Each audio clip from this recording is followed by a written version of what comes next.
¿Cómo ven la relación entre las políticas internas que suceden en México y los cambios que puede haber en la política exterior de Estados Unidos dependiendo quién gane? Pues mira, yo creo que evidentemente la relación México-Estados Unidos es compleja independientemente de quién esté en la Casa Blanca y quién esté en Palacio Nacional. Es una relación prácticamente enciclopédica, donde vemos desde la vaquita marina hasta el narcotráfico. Entonces la agenda es muy extensa, hay siempre algunos puntos de tensión. Es una relación además de interdependencia asimétrica y México tiene que ser muy estratégico en las negociaciones para poder avanzar los intereses nacionales. Lo que hemos visto es que sí, Kamala Harris regresa, bueno, gana, digamos, finalmente la presidencia y queda en la Casa Blanca, pues tendríamos hasta cierto punto una continuidad de lo que hemos visto con Joe Biden. Sí, definitivamente con un tono propio, incluso Kamala Harris se opuso en algún momento a la aprobación del TEMEC, es quizás un poco más incisiva en los temas laborales que tienen que ver con la integración de América del Norte, pero esta no es una agenda nueva, digamos, sería la agenda que ya traemos con Biden, la atención por el maíz transgénico, la atención por los temas energéticos en México, eso no va a desaparecer. Sería una relación por los cauces institucionales y sin amenazas, ¿no? Eso es lo que hace una enorme diferencia. Hay quienes insisten en el tema de las deportaciones y cómo quizás en el periodo de Obama pues fue el de mayor número de deportaciones y cómo incluso en el periodo de Biden ha habido una gran cantidad de deportaciones. Lo que pasa es que la diferencia sí es que en el campo demócrata se habla de deportar, digamos, a quienes acaban de cruzar la frontera o bien a quienes hayan cometido algún crimen, ¿no? Que sean convicted felons, que salen de las cárceles, a veces no terminan incluso de cumplir sus sentencias y los envían a México. Eso fue la regla, digamos, la norma durante la administración Obama. Lo que pretende Donald Trump es, o por lo menos lo que dice que hará, es una deportación masiva que incluya a mexicanos que están al interior de Estados Unidos. Eso tiene enormes consecuencias y aquí Eunice pues es la conocedora de ese tema, pero creo que las consecuencias son diferentes. Él habla de una deportación de 11 millones de personas, incluidos aproximadamente se estima 5 millones de mexicanos. Habría que pensar que quizás algunos de los no mexicanos nacionales de terceros países también sean deportados a territorio nacional. Entonces, ese es un primer tema pues muy complejo que habría que manejar en un eventual regreso de Donald Trump a la Casa Blanca. El tema de la revisión del TEMEC en 2026, que desde luego pues sería, si bien la norma va a ser en una u otra opción, el proteccionismo comercial y el nacionalismo comercial en Estados Unidos, sí es un tono diferente, la amenaza arancelaria clásica de Trump que ya viene asusando desde campaña a un tono de negociación comercial, ¿no? Natural, con sus dificultades. Entonces, sí creo que a México le conviene más una Kamala Harris en la Casa Blanca definitivamente que un Donald Trump. A eso habría que agregar pues el tema retórico, ¿no? Del estigmatizar al migrante como el culpable de todos los males de Estados Unidos, el culpable de que los estadounidenses pierdan empleos, el incremento de la delincuencia, incluso de acuerdo a J.D. Vance en la Convención Nacional Demócrata, a la crisis de acceso a la vivienda. Entonces, el mexicano como responsable de todo. Y bueno, el otro tema, desde luego, el famoso tema de los cárteles de la droga en México, esta crisis por fentanilo que ha cobrado la vida de decenas de miles de personas en Estados Unidos, es visto desde la visión republicana y sobre todo los círculos trumpistas como una responsabilidad directa de México, sin atender pues lo que sucede del otro lado de la frontera, porque no es que la droga tenga pies y al entrar a Estados Unidos se mueva sola, y sin atender al tema muchas veces de la demanda, ¿no? Y cómo se inició esta demanda. Pía y yo tuvimos la oportunidad de hablar en un foro sobre este tema del fentanilo, y bueno, los laboratorios médicos en Estados Unidos tuvieron una responsabilidad muy importante al inicio de esta crisis de la parte del consumo, ¿no? Pero desde los republicanos la culpa la tienen los cárteles de la droga y están con la intención pues por lo menos así amenazan de nombrar a los cárteles como grupos terroristas y utilizar el poder militar para tomar acciones en contra de ellos. Entonces, todo esto es complicado y si le sumamos que en México tenemos un gobierno que se envuelve en la bandera nacionalista, puede generar tensiones que pues de regresar Trump a la Casa Blanca sean momentos muy álgidos para la relación bilateral, que tiene su propia lógica y su propia dinámica comercial, de integración, etcétera, pero que sin duda se ve afectado por quienes estén a la cabeza de los dos países. Sí, así es. Muchas gracias, Brenda, por tu comentario bastante conciso. Y mencionas algo que cuando yo lo escuché me inquietó, que Trump piensa, pues, nombrar, etiquetar de terrorismo a lo que sucede con los cárteles y luego pensé, es que si lo etiquetan así, ellos se toman la atribución de entonces yo puedo entrar al país, yo puedo entrar a México para atacarlos, ¿no? Entonces, sí es así como que inquietante ese punto, lo que señalas también de cómo ha sido con los demócratas, que con Obama fue muchísima deportación. Lo que pasa es que Trump es muy, le gusta mucho alardear, ¿no? Y ahora sí amenaza con algo masivo y sí inquieta mucho. A la experta que es Eunice en temas de migración, ¿cómo ves todo este panorama, Eunice? Considerando lo delicado que ya es de por sí el tema de la migración hacia Estados Unidos, no solo de mexicanos, sino de centroamericanos, de sudamericanos, de haitianos y de tantos otros lugares.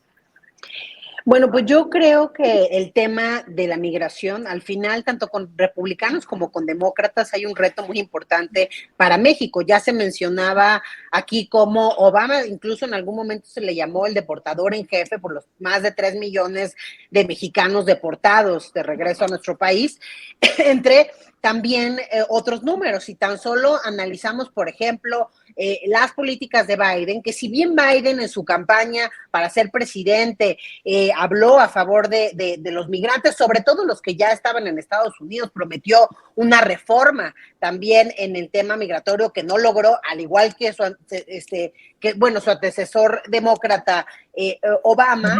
Entonces, si bien ha tenido un lenguaje mucho mejor, y eso se agradece, porque finalmente hay que recordar que el lenguaje de un mandatario importa, y todas estas amenazas y esta xenofobia y racismo por parte de Donald Trump, pues también tuvo un impacto durante su mandato. Crecieron 20% los crímenes de odio en contra de latinos, principalmente ahí en Estados Unidos, 5% los grupos de odio en contra de estas poblaciones. Entonces, bueno, se agradece y es distinto el lenguaje demócrata que el republicano, como ya lo vimos también en la convención reciente republicana en Milwaukee, donde tanto Trump como Vance dieron mensajes todo el tiempo antimigrantes muy fuertes y tratando de hacer ver que son los que roban el empleo. Bueno, incluso se sacó una historia ahí personal, Vance, que casi pierde a la mamá por culpa de estos migrantes y de este tipo de políticas de puerta abierta que han dicho de Biden. Sin embargo, bueno, en términos numéricos, pues vemos deportaciones con ambos y vemos políticas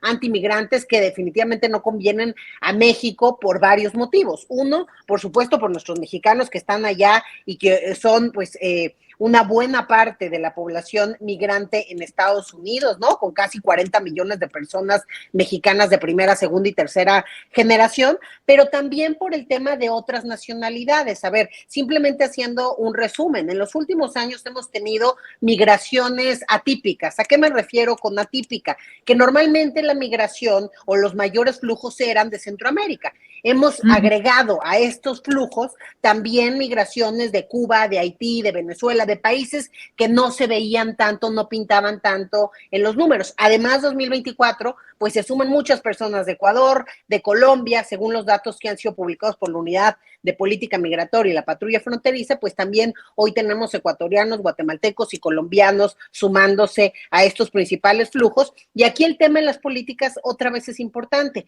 Hay dos políticas que se implementaron intentaron con Trump y con Biden. Y en los dos casos, pues hubo lamentables efectos, que es el título 42, por ejemplo, que con el pretexto de la pandemia retornaban a las personas por procesos expeditos a México, aunque no fueran mexicanos. Hubo deportaciones de personas de 7 países, además de México, a nuestro territorio, que bueno, no eran llamadas deportaciones, pero son regresos a nuestro territorio. Y por el otro lado, el tema de quédate o permanece en México, esta política que criticó mucho Biden en la campaña, pero que la utilizó enormemente ya siendo presidente, que es que las personas solicitantes de refugio esperaran del lado mexicano sus procesos, y en ese caso hubo más de 75,000 personas varadas en la frontera mexicana y únicamente se les otorgó la figura del refugio al 5%. Entonces, bueno, al final del día creo que en el tema migratorio con ambos nos va mal, pero sin duda es mejor que haya un lenguaje adecuado. Creo que ahí hay un tema o un guiño quizá de ambos, tanto de republicanos como demócratas, para migrantes que ya están allá de largo plazo. Incluso hablaba Trump en su momento de gente que haya estudiado en la universidad allá, podría eventualmente legalizar su situación. Biden también, de los que están casados con gente estadounidense. En fin, ha habido algunos guiños en ese sentido, pero ambos han sido, y esto sobre todo en el Partido Demócrata, ha ido cambiando entre más se acercan las elecciones, porque 8 de cada 10 estadounidenses han manifestado la migración como uno de los problemas que más les preocupan. Entonces, en eso han sido muy exitosos los republicanos. Trump, con la ayuda de otros gobernantes, como Greg Abbott, como el gobernador de Florida, en fin, como el discurso ha estado permanentemente ahí en contra de los migrantes, han logrado permear en la opinión pública, y 8 de cada 10 hoy están preocupados por el tema, y eso ha hecho que también el lenguaje, no tanto el lenguaje, las políticas de Biden cambien, y también algunas propuestas más extremas. Hace unas semanas, el 5 de junio, firmó una acción ejecutiva justamente para que cuando haya 7 días continuos de más de 2,500 detenciones por parte de la patrulla fronteriza, pues se pueda cerrar la frontera. Que eso hay que recordar, una propuesta que estaban haciendo los republicanos cuando Biden quería negociar el presupuesto para las guerras tanto en Ucrania como en Israel, y que no le querían autorizar esto. Bueno, los republicanos le ponen como condición